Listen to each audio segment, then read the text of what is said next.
नदी। तो सबसे पहले आप पहले उन वीडियो को देखना, फिर उनको देखना। आज हमारा उत्तरीय प्रवाह तंत्र है वो कंप्लीट हो जाएगा। तो सबसे पहले जो भी हमारे न्यू व्यूअर्स है वो हमारी वीडियो को शेयर, हमारे चैनल को सब्सक्राइब कर ले और वीडियो को शेयर कर दे अपने दोस्तों के साथ में। अब हम आते हैं हमारे टॉपिक पर, वो क्या है हरियाणा की नदियां। तो उसमें हम सबसे पहले पढ़ेंगे, हमें सरस्वती नदी पढ़ेंगे। अब हम अगर उत्तरीय प्रवाह तंत्र की प्रमुख कितनी नदियां हमारी 5 नदियां उत्तरीय प्रवाह तंत्र में हमारी मुख्य नदियां कितनी है 5। कौन कौन सी? घग्गर, यमुना, सरस्वती, मारकंडा, टांगरी, ये हमारी मुख्य नदियां। एक चेतांग भी है, वैसे राक्षसी भी है, लेकिन मुख्य कितनी है 5 है। अब आपको पता है कि जो हमारी घग्गर नदी है वो यहाँ से होते हुए डागसई नामक स्थान से निकली थी और यहाँ कुरुक्षेत्र में नहीं गई, फिर ये कैथल से गई, फिर जींद में नहीं गई, फिर यहाँ फतेहाबाद से होते हुए यहाँ पर हनुमानगढ़ नामक में विलुप्त हो गई थी। ये हम क्यों कर रहे हैं? क्योंकि इसी से पता चलेगा। हम पढ़ने वाले हैं सरस्वती नदी।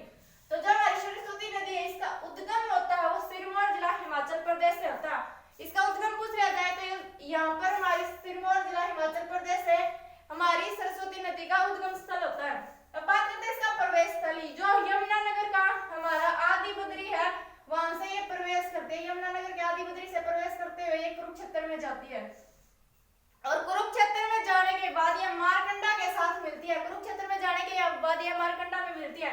तो हमारी अगर सरस्वती नदी का उद्गम स्थल पूछ रहे तो सिरमौर जिला हिमाचल प्रदेश, लेकिन अगर हरियाणा में इसका प्रवेश पूछ रहे तो वो क्या कौन सा आएगा? हमारा आदि बद्री जो कि यमुनानगर में है। अब बात करते हैं इसकी प्रमुख सहायक नदियां। तो मारकंडा और टांगरी ये इसकी सहायक नदियां है, मतलब कि सरस्वती की सहायक नदियां कौन सी है? मारकंडा और टांगरी नदियां हैं। विलुप्त ये आगे जाकर जो मारकंडा नदी है वो घग्गर में मिल जाएगी, तो वापस जाकर ये विलुप्त हो जाएगी। अब इस सरस्वती नदी पुनरुत्थान योजना बोर्ड की स्थापना की गई थी। कब की गई थी? 21 अप्रैल 2015 को सरस्वती विकास बोर्ड की स्थापना की गई थी। अगर ये पूछ लिया जाए कि सरस्वती विकास बोर्ड है उसका अध्यक्ष कौन सा होता है? हमारा अध्यक्ष कौन होता है इसका? तो जो हमारे सीएम है ना मनोहर लाल खट्टर, वो इसके क्या होते हैं? सरस्वती विकास बोर्ड के अध्यक्ष होते हैं। यमुनानगर में मुगलवाली गांव है। यमुनानगर में कौन सा गांव है? यमुनानगर में हमारा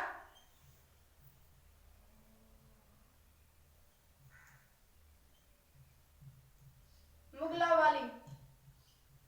यमुनानगर में हमारा मुगलावाली गांव है। यहाँ पर सरस्वती नदी है, इसका खुदाई कार्य चल रहा है। तो हमारा यमुनानगर में मुगलावाली गांव में सरस्वती का खुदाई कार्य चल रहा है। जो हमारे महाभारत में वर्णित जो हमारे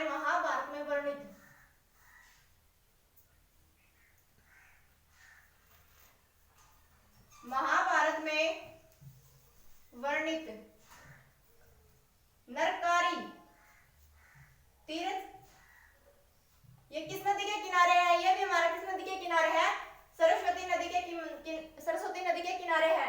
और जो हमारे महाभारत की रचना महर्षि वेदव्यास द्वारा की गई थी, महर्षि वेदव्यास, ऐसा माना जाता है कि महर्षि वेदव्यास ने जो महाभारत की रचना की वो किस नदी के किनारे की थी? सरस्वती नदी के किनारे बैठकर महाभारत की रचना वेदव्यास के द्वारा की गई थी। और अगर ये पूछ लिया जाए कि अंतिम स्थल कौन सा खुदाई का, सरस्वती नदी का अंतिम स्थल खुदाई का, तो वो हमारा स्थल कौन सा है? बेगू स्थल, जो कहां पर है? सिरसा में।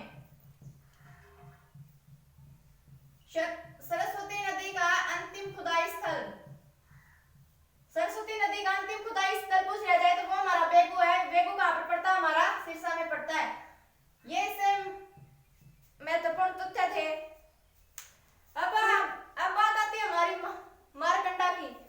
अब बात करते हैं हमें मारकंडा नदी। तो मारकंडा नदी है जो हमारी, इसका उद्गम स्थल कहाँ? धरतीधर, नाहन जिला, हिमाचल प्रदेश।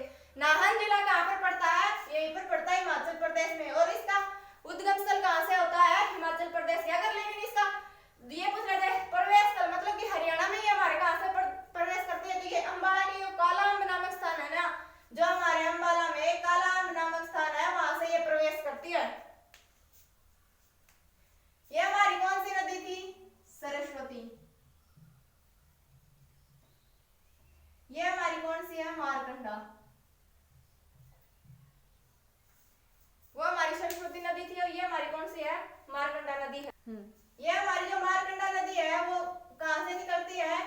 हिमाचल प्रदेश से ही धरती धर नाहन जिला वहां से निकलती है, फिर ये अम्बाला में प्रवेश करती है, फिर ये कुरुक्षेत्र में आती है। कुरुक्षेत्र में आने के बाद जो सरस्वती नदी है वो इसे मारकंडा नदी में मिल जाती है। फिर ये हमारी कैथल में आती है, कैथल से होते हुए ये फिर कहां पर बाहर निकल कर ये घग्गर नदी में प्रवेश कर जाती है। ये सोचना भी ये जींद में नहीं आती है, जो सरस्वती ये मारकंडा नदी हमारी वो जींद में नहीं आती है, फिर ये यहाँ से ऐसे होते हुए यहाँ से ऐसे निकल जाती है। ये हमारी कौन सी नदी है? ये हमारी मारकंडा नदी है। और सरस्वती नदी हमारी कहां से? सिर्फ यमुनानगर और कुरुक्षेत्र में, और कुरुक्षेत्र में जाने के बाद ये मारकंडा नदी से मिल जाती है। तो अब प्रमुख सहायक नदियां, इसकी प्रमुख सहायक नदियां कौन सी है? सबसे महत्वपूर्ण तो इसकी टांगरी, टांगरी नदी इसकी सबसे महत्वपूर्ण सहायक नदी है। एक रण और एक बेगना, ये इसकी क्या है? प्रमुख सहायक नदियां हैं। प्रमुख सहायक नदियां कौन सी होगी? टांगरी होगी, रण होगी, बेगना होगी। ये हमारी मारकंडा नदी की सहायक नदियां। अगर मारकंडा का पुराना नाम पूछ लिया जाए तो वो हमारा क्या होगा? अरुणा। मारकंडा नदी का पुराना नाम हमारा क्या है? अरुणा। इसका समाधि स्थल मतलब ये समाप्त कहां पर होती है? पेवा के निकट अरुणा में गांव सनीसा नामक झील में। पेवा कहां पर है हमारा? पेवा यहाँ पर कैथल में होता है, तो ये इसका समाप्त कहां पर हो जाता है? कैथल में आकर हो जाता है। अब बात करते हैं टांगरी नदी की। टांगरी जो कि एक मारकंडा की सबसे महत्वपूर्ण सहायक नदी है, वो कौन सी हमारी? टांगरी। इसका उद्गम स्थल कहां से होता है हमारा? मोरनी हिल से, पंचकुला से। टांगरी नदी का उद्गम स्थल हमारा कहां से होता है? मोरनी हिल से, पंचकुला। अब हमारी टांगरी नदी है, तो टांगरी नदी का उद्गम स्थल मोरनी हिल से, जो हमारे पंचकुला में मोरनी हिल्स है यहाँ पर, वहां से हमारी कौन सी नदी निकलती है? ये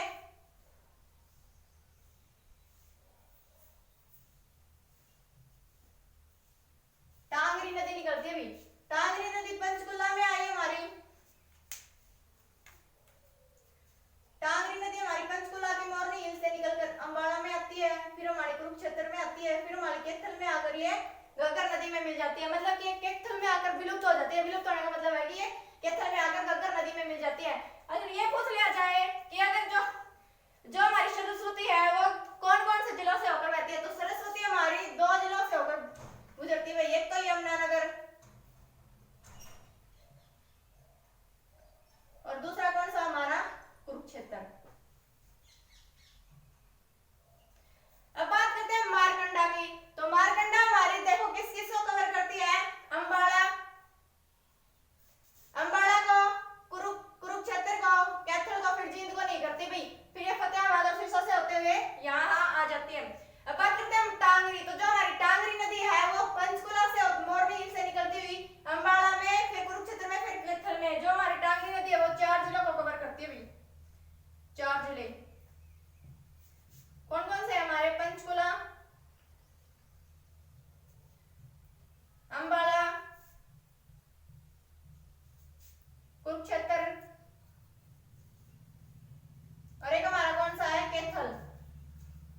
ये इन 4 जिलों से होकर बहती है। तो इसमें हमारी मुख्य नदी कौन सी होगी? सरस्वती नदी है, तो मुख्य नदी जो याद रखने योग्य है।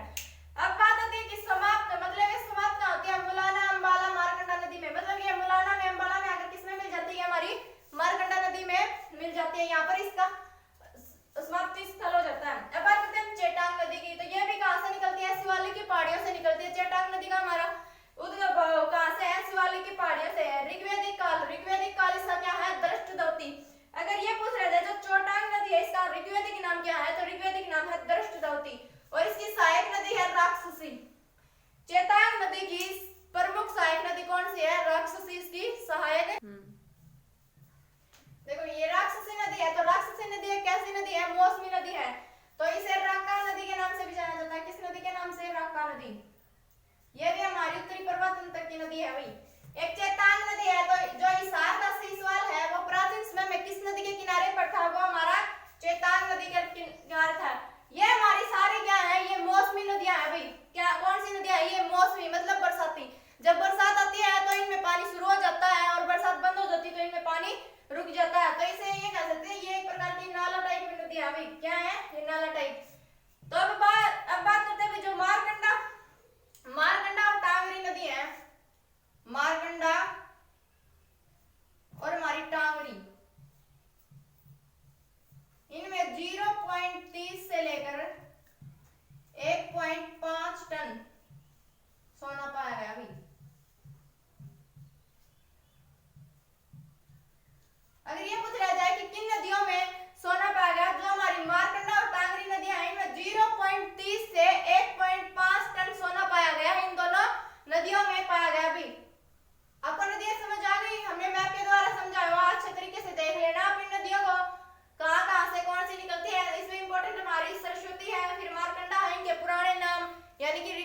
काम कौन कौन से हैं